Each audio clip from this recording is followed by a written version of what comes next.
हम अपने संबंधों के साथ जीते हैं, उत्सव मनाते हैं, खेलते हैं, खाते हैं, आनंद मनाते हैं। किंतु जब कोई प्रिय हमसे दूर चला जाता है, इस संसार से चला जाता है, तब हम दुर्बल हो जाते हैं, सदा दुखी रहते हैं। क्या ये होना चाहिए? इस प्रकृति को देखिए। वृक्ष पत्तों के झरने से शोक नहीं मनाता, वो नए पत्तों के आने का स्वागत करता है। कल आप भी किसी स्थान पर आए थे और कल आपके स्थान पर कोई और अवश्य आएगा, क्योंकि ये परिवर्तन है, ये प्रकृति का नियम है। इसमें शोक कैसा? जो छूटा उसका शोक मनाने के स्थान पर जो मिलेगा या जो आपके पास है उसका आनंद उठाइए। श्री कृष्ण कहते हैं, ईश्वर के लिए सभी प्राणी समान है, उन सभी में समान रूप से ईश्वर का वास होता है। कोई जीव छोटा या बड़ा, अधिक या ज्यादा प्रिय नहीं है। जो अपने ईश्वर की विशेष आराधना करते हैं, पुकारते हैं, उनके साथ सदैव उपस्थित रहते हैं। संपूर्ण जगत, ब्रह्मांड, चर अचर, सब में ईश्वर का वास है। यह ईश्वर की माया ही है जो पूरे ब्रह्मांड में व्याप्त है। वहीं ईश्वर धरती पर मधुर संगीत है, वहीं ईश्वर अग्नि की उष्मा है। उसी ईश्वर का वास प्रत्येक प्राणियों में है, जो सन्यासियों के चित्त को शांत कर साधना में लीन करता है।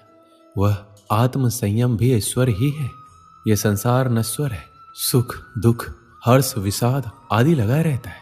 क्षण भर के सुख से जो खुश नहीं होता और अशुभ होने पर जो दुखी नहीं होता, वह व्यक्ति सच्चा ज्ञानी होता है। उसे ज्ञात होता है यहाँ सब कुछ क्षण भर के लिए होता है, भले ही वह सुख हो या दुख। ये जीवन कर्म प्रधान है। जो व्यक्ति कर्म करके, परिश्रम करके अपने लिए कुछ अर्जित करता है, वह वास्तविक रूप से उस फल का भागी है। अन्यथा वह चोर की भांति है, जिसे बैठे बिठाए सब मिल जाता है। जिस व्यक्ति के पास आपके लिए मान सम्मान और कद्र ना हो, उनके साथ रहना व्यर्थ है। वह सदैव आपके लिए शत्रुता का भाव रखते हैं। ऐसे व्यक्ति के साथ रहने से उत्तम आप अकेले रहें। श्री कृष्ण कहते हैं, इस जीवन में अधिक सीधा होना, सरल होना भी अनुचित है। जो सरल और सीधे स्वभाव का होता है, लोग उसका अनायास फायदा उठाते हैं। ये जीवन एक रणभूमि है, यहाँ निरंतर संघर्षों का सामना करना पड़ता है। इस संघर्ष रूपी महाभारत में स्वयं अपना सारथी, अपना मार्गदर्शक और योद्धा बनना होता है। जिनकी किस्मत अच्छी होती है, जिनके पास किसी साधन की कोई कमी नहीं होती, वह थोड़ा सा भी कष्ट नहीं झेलते। थोड़ी सी भी कमी होने पर भगवान को कोसते हैं। वहीं जिनके पास अभाव होता है, जिनके पास साधन की कमी होती है, उनके पास थोड़ी सी भी बरकत हो या खुशी मिले, वह भगवान को धन्यवाद करते हैं। ये पृथ्वी नश्वर है, यहाँ सब कुछ गतिमान है। जिस प्रकार सुख दुख में जीवन आता जाता है, उसी प्रकार मृत्यु और जन्म यहाँ लगा रहता है। इसमें खुश होना या दुख मनाना व्यर्थ है। मुंह से माफी देना और हृदय से माफी देने में काफी अंतर है। मुख द्वारा दिए गए माफी को तत्काल प्राप्त किया जा सकता है, किंतु दिल की माफी प्राप्त करने में उम्र बीत जाती है। प्रभु अपने भक्तों की सदैव परीक्षा लेते रहते हैं। इस परीक्षा में भक्तों को अनेकों कष्टों का सामना करना पड़ता है। सामान्य लोग इसे अपना दुख मानकर पीछा छुड़ाते हैं, वहीं साधक तथा प्रेमी प्रभु की इच्छा समझकर उसका सामना करते हैं। सांसारिक सुख क्षणिक होता है। जो सुख आज प्राप्त हो रहा है, वह सुख स्थायी नहीं है। यह सुख आपके साथ सर्वदा नहीं रहने वाला। आपको दुख भी प्राप्त होगा, परंतु संसार से वियोग अर्थात मुक्ति परम आनंद को प्राप्त कराती है। यह ईश्वर तक पहुंचाती है। माना जाता है जीवन के पूर्व कर्मों का फल इसी जन्म में होता है। जितने भी रिश्ते, नाते, सुख दुख व्यक्तिगत जीवन में प्राप्त होते हैं, वह पूर्व जन्मों का फल है। वरना कौन इतनी बड़ी दुनिया में आपसे दिल लगाता है। राधा और कृष्ण दोनों अवतारी थे। दोनों का जन्म कुछ विशेष परिस्थितियों के लिए हुआ था। उन दोनों का मिलना बिछड़ना बस एक प्रक्रिया मात्र थी, जिनके माध्यम से प्रेम का वास्तविक रूप समाज में दिखाना था। आस्था और प्रेम पर व्यक्ति का स्वयं नियंत्रण होता है। जहाँ आस्था और प्रेम लग जाता है, वहीं श्री कृष्ण के दर्शन हो जाता है, क्योंकि श्री कृष्ण सर्वव्यापी हैं। कृष्ण को जो भी भक्त सच्चे हृदय से पुकारता है, वह उनके साथ सदैव खड़े हो जाते। प्रहलाद जैसा विश्वास, भीलनी जैसी आशा और द्रौपदी जैसी पुकार, मीरा जैसा इंतजार अगर सभी शुद्ध हो, तो कृष्ण को तो आना ही पड़ता है। आशाएं व्यक्ति को दुख के मार्ग पर ले जाती है। आशाएं बड़ी प्रबल होती है। आशा अनुरूप कार्य होने पर जहां खुशी मिलती है, वहीं आशा के विरुद्ध कार्य होने पर दुख का पहाड़ टूट जाता है। व्यक्ति जीवन में आशा दुख का प्रमुख कारण है। जो लोग ये कहते हैं अपनों के आगे झुकने में बुराई नहीं, उन्हें मालूम होना चाहिए जो अपने होते हैं वो कभी झुकने नहीं देते। श्री कृष्ण कहते हैं, जब से मनुष्य का जन्म हुआ है जान पहचान का, और आज के युग में तो व्यक्ति का मूल्यांकन ही इससे किया जाता है। उसकी पहचान कहाँ तक है? क्यों? आपके आसपास भी कई ऐसे लोग होंगे जो पहचान के बल पर आपको बना देते। ऐसे कई लोग होंगे जो पहचान से काम पा लेंगे, धन अर्जित कर लेंगे। किंतु आप तनिक सोचिए, क्या ये ठीक है? पहचान से मिला काम आपके साथ तब तक रहेगा जब तक आपके उनसे मधुर संबंध होंगे। जब तक आपके उनसे मधुर संबंध होंगे, संबंधों में खटास आई और काम निकल गया हाथ से, तो अब क्या किया जाए? इसका उत्तर है काम। अपना काम पूरे मन से करो, अपना काम निश्चल से करें, क्योंकि पहचान से मिला काम अधिक समय तक नहीं टिकेगा, किंतु काम से मिली पहचान युगों युगों तक टिकेगी। श्री कृष्ण कहते हैं, जीवन में कुछ कर दिखाना है। आकाश की वो सीमा छूनी है जिसे छूने के विषय में आप कभी सोच नहीं सकते, तो अपने भीतर से ये 3 गुण अर्जित कीजिए। पहला, अपने लक्ष्य को पाने की चाह, लगन, यह आपसे वो करवा सकता है जो आप कभी नहीं कर सकते। दूसरा, साहस, संकट उठाने की क्षमताएं आपसे वो करवा सकता है जो आप करना चाहते हैं। और तीसरा है अनुभव। अनुभव आपको ये बताएगा कि आपको क्या करना चाहिए।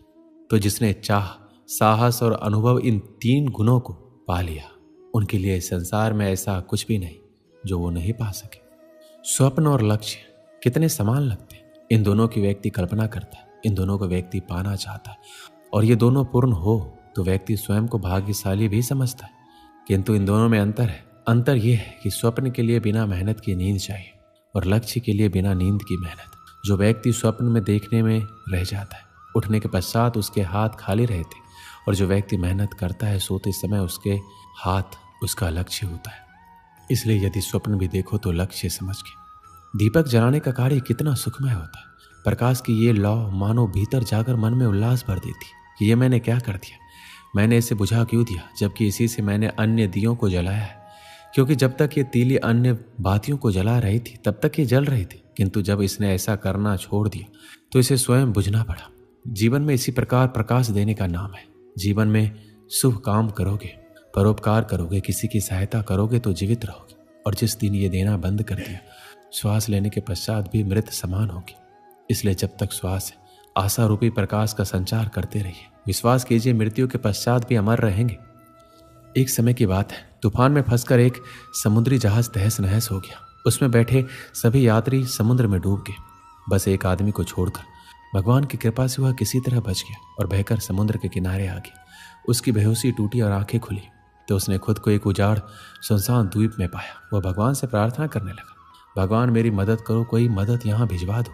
दिन गुजर गया, रात हो गई, लेकिन उसके लिए कोई नहीं आया। समुद्र किनारे सोकर उसने रात गुजारी। अगले दिन उसने फिर भगवान से मदद के लिए प्रार्थना की, लेकिन कोई मदद नहीं आई। इसी तरह कुछ दिन गुजर गए। उजाड़ द्वीप की जिंदगी को अपनी किस्मत मानकर आदमी ने कुछ लकड़ियां और घास फूस इकट्ठा कर अपने लिए एक झोपड़ी बना ली। टूटे जहाज से बहकर आई चीज़ों में से उसने अपनी जरूरत की चीज़ें इकट्ठा की और झोपड़ी में रख ली। उस झोपड़ी में रहकर वह दिन गुजारने लगा। एक दिन वह भोजन की तलाश में गया हुआ था।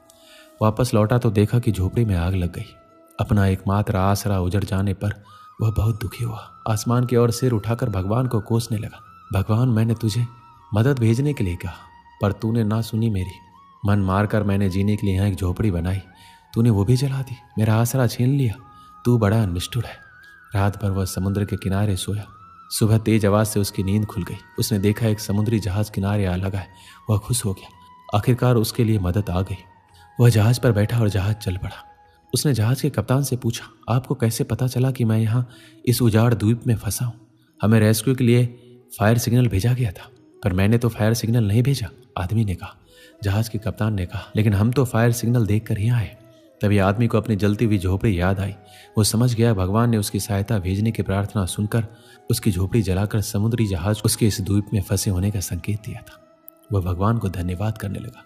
दोस्तों, जब हम पर मुसीबत टूटती है तब हमारा विश्वास डगमगाने लगता है, धैर्य टूटने लगता है, आशा धूमिल होने लगती है और हम भगवान से शिकायत करने लगते हैं। जबकि ऐसे समय में आवश्यकता है भगवान पर विश्वास बनाए रखकर मुसीबत से निकलने की प्रयास करने की। उस आदमी ने झोपड़ी बनाई तो भगवान ने उसमें आग लगाकर उसे उजाड़ द्वीप से निकलने में मदद की। हमें भी दिल छोटा किए बगैर भगवान पर विश्वास रखकर अपना प्रयास करते रहना चाहिए। हमारा प्रयास और भगवान का आशीर्वाद दोनों मिलकर हमें हर मुसीबत से निकाल लेंगे। दोस्तों, इस वीडियो में बस इतना ही। मिलते हैं अगली वीडियो में। अपना ख्याल रखिएगा। जय श्री कृष्ण।